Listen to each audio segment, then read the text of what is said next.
नमस्कार दोस्तों, क्या भारत में किसी एक धर्म के लिए कानून अलग हो सकते हैं? क्या वक्फ बोर्ड को इतना अधिकार मिल सकता है कि वो आपकी जमीन को धार्मिक संपत्ति कहकर कब्जा कर ले बिना आपका पक्ष सुने? क्या सरकार के बनाए एक कानून को सुप्रीम कोर्ट में सीधा संविधान विरोधी कहा जा सकता है? तो दोस्तों, आज हम बात कर रहे हैं वक्फ एक्ट 1995 और उसके संशोधन पर, जिस पर आज सुप्रीम कोर्ट में सुनवाई हुई और ऐसा सवाल जवाब हुआ कि पूरा देश चौंक गया। आप वीडियो को पूरा देखिए, क्योंकि आज सिर्फ बात कानून की नहीं बल्कि भारत के धर्मनिरपेक्ष ढांचे पर भी हो रही है। वक्फ एक्ट क्या है? तो सबसे पहले समझते हैं वक्फ एक्ट क्या है। वक्फ एक्ट 1995 का एक ऐसा कानून है जो मुस्लिम समुदाय की धार्मिक संपत्तियों जैसे मस्जिद, कब्रिस्तान, मदरसे को मैनेज करने के लिए बनाया गया था। इसके तहत वक्फ बोर्ड बनते हैं जो इन संपत्तियों की देखभाल करते हैं। लेकिन दिक्कत यहाँ से शुरू हुई जब यह एक्ट सरकारी या प्राइवेट जमीन को भी वक्फ घोषित करने लग गया। यानी आप किसान हो या व्यापारी, अगर आपकी जमीन पर वक्फ बोर्ड दावा कर दे तो आपको प्रूफ देना पड़ता है कि नहीं साहब, यह मेरी है। और मजेदार बात यह है, कई बार आपको कोर्ट में भी नहीं जाने दिया जाता, ट्रिब्यूनल ही सब कुछ तय करता है। याचिकाएं और आज की सुनवाई। अब आते हैं आज की सुनवाई पर। कई याचिकाकर्ताओं ने सुप्रीम कोर्ट में कहा कि एक्ट संविधान के आर्टिकल 14 और 25 का उल्लंघन करता है। मतलब आर्टिकल 14 सबके लिए कानून बराबर है और आर्टिकल 25 सबको अपने धर्म का पालन करने की आजादी है। तो जब हिंदू मंदिरों को सरकार कंट्रोल करे और वक्फ बोर्ड बिना कंट्रोल के इतने अधिकार ले ले, तो कहां से ये बराबरी हो गई? कोर्ट में कौन क्या बोला, सीजेआई की बड़ी बातें। अब सुनिए सीजेआई संजीव खन्ना ने क्या क्या पूछा जो आज के दिन की हेडलाइन बन गया। नंबर 1, आप इतिहास को फिर से नहीं लिख सकते। उन्होंने कहा 100 साल पहले अगर कोई संपत्ति पब्लिक ट्रस्ट थी तो आप आज उसे वक्फ कैसे बना सकते हैं? नंबर 2, क्या आप हिंदू ट्रस्ट में मुस्लिम को शामिल करेंगे?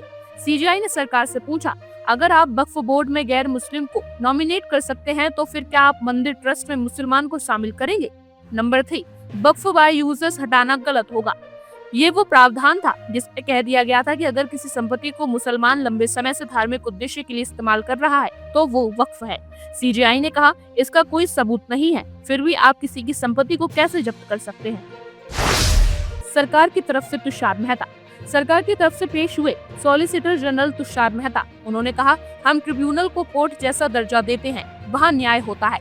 सरकारी संपत्ति को कलेक्टर डिक्लेयर करेगा ताकि वक्फ गलत दावा ना करे। और सबसे बड़ी बात, न्यायिक समीक्षा का अधिकार अभी भी मौजूद है। लेकिन कोर्ट ने पूछा, फिर लोगों को हाई कोर्ट में जाने से क्यों रोका जाता है? कपिल सिब्बल और अभिषेक मनु सिंघवी का जवाब। अब सुनिए विपक्ष की तरफ से दिग्गज वकील कपिल सिब्बल और अभिषेक मनु सिंघवी क्या बोले। कपिल साहब बोले, वक्फ धार्मिक अधिकार का मामला है और उसे हटाया नहीं जा सकता। लेकिन सीजेआई ने फिर दोहराया, कोई अधिकार बिना चेक एंड बैलेंस के नहीं हो सकता। सिंघवी बोले, वक्फ बाय यूजर का प्रावधान अदालतों ने मान्यता दी है, लेकिन सरकार अब उसे हटा रही है, जो गलत है। नमस्कार दोस्तों, क्या भारत में किसी एक धर्म के लिए कानून अलग हो सकते हैं? क्या वक्फ बोर्ड को इतना अधिकार मिल सकता है कि वो आपकी जमीन को धार्मिक संपत्ति कहकर कब्जा कर ले बिना आपका पक्ष सुने? क्या सरकार के बनाए एक कानून को सुप्रीम कोर्ट में सीधा संविधान विरोधी कहा जा सकता है? तो दोस्तों, आज हम बात कर रहे हैं वक्फ एक्ट 1995 और उसके संशोधन पर, जिस पर आज सुप्रीम कोर्ट में सुनवाई हुई और ऐसा सवाल जवाब हुआ कि पूरा देश चौंक गया। आप वीडियो को पूरा देखिए, क्योंकि आज सिर्फ बात कानून की नहीं बल्कि भारत के धर्मनिरपेक्ष ढांचे पर भी हो रही है। वक्फ एक्ट क्या है? तो सबसे पहले समझते हैं वक्फ एक्ट क्या है। वक्फ एक्ट 1995 का एक ऐसा कानून है जो मुस्लिम समुदाय की धार्मिक संपत्तियों जैसे मस्जिद, कब्रिस्तान, मदरसे को मैनेज करने के लिए बनाया गया था। इसके तहत वक्फ बोर्ड बनते हैं जो इन संपत्तियों की देखभाल करते हैं। लेकिन दिक्कत यहाँ से शुरू हुई जब यह एक्ट सरकारी या प्राइवेट जमीन को भी वक्फ घोषित करने लग गया। यानी आप किसान हो या व्यापारी, अगर आपकी जमीन पर वक्फ बोर्ड दावा कर दे तो आपको प्रूफ देना पड़ता है कि नहीं साहब, यह मेरी है। और मजेदार बात यह है, कई बार आपको कोर्ट में भी नहीं जाने दिया जाता, ट्रिब्यूनल ही सब कुछ तय करता है। याचिकाएं और आज की सुनवाई। अब आते हैं आज की सुनवाई पर। कई याचिकाकर्ताओं ने सुप्रीम कोर्ट में कहा कि एक्ट संविधान के आर्टिकल 14 और 25 का उल्लंघन करता है। मतलब आर्टिकल 14 सबके लिए कानून बराबर है और आर्टिकल 25 सबको अपने धर्म का पालन करने की आजादी है। तो जब हिंदू मंदिरों को सरकार कंट्रोल करे और वक्फ बोर्ड बिना कंट्रोल के इतने अधिकार ले ले, तो कहां से ये बराबरी हो गई? कोर्ट में कौन क्या बोला, सीजेआई की बड़ी बातें। अब सुनिए सीजेआई संजीव खन्ना ने क्या क्या पूछा जो आज के दिन की हेडलाइन बन गया। नंबर 1, आप इतिहास को फिर से नहीं लिख सकते। उन्होंने कहा 100 साल पहले अगर कोई संपत्ति पब्लिक ट्रस्ट थी तो आप आज उसे वक्फ कैसे बना सकते हैं। नंबर 2, क्या आप हिंदू ट्रस्ट में मुस्लिम को शामिल करेंगे? सीजीआई ने सरकार से पूछा, अगर आप वक्फ बोर्ड में गैर मुस्लिम को नॉमिनेट कर सकते हैं तो फिर क्या आप मंदिर ट्रस्ट में मुसलमान को शामिल करेंगे?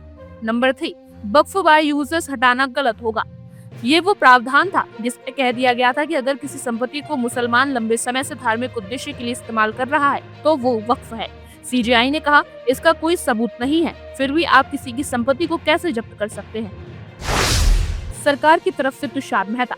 सरकार की तरफ से पेश हुए सॉलिसिटर जनरल तुषार मेहता। उन्होंने कहा, हम ट्रिब्यूनल को कोर्ट जैसा दर्जा देते हैं, वहाँ न्याय होता है। सरकारी संपत्ति को कलेक्टर डिक्लेयर करेगा ताकि वक्फ गलत दावा ना करे। और सबसे बड़ी बात, न्यायिक समीक्षा का अधिकार अभी भी मौजूद है।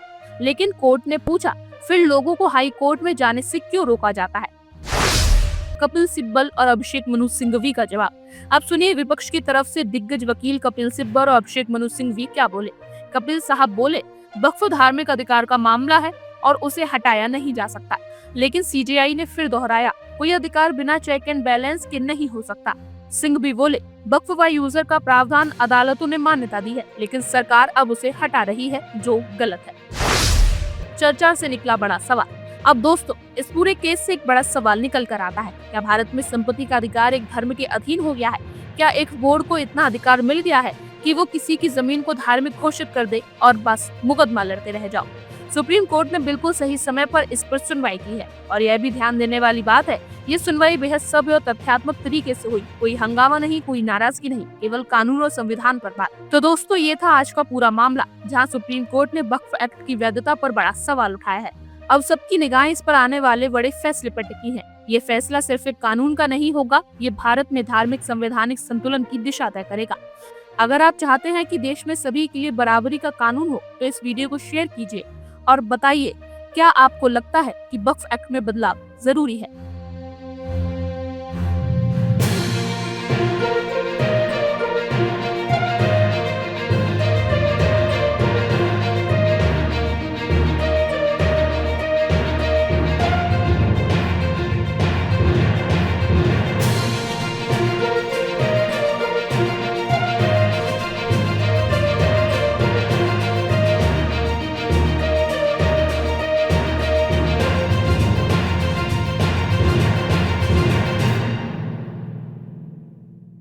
और आप हमसे जुड़े रहने के लिए सब्सक्राइब करें YouTube पर, फॉलो करें Twitter पर और लाइक करें Facebook पर। और ज्यादा जानकारी के लिए आपको टाइप करना होगा सिर्फ न्यूज़ नशा।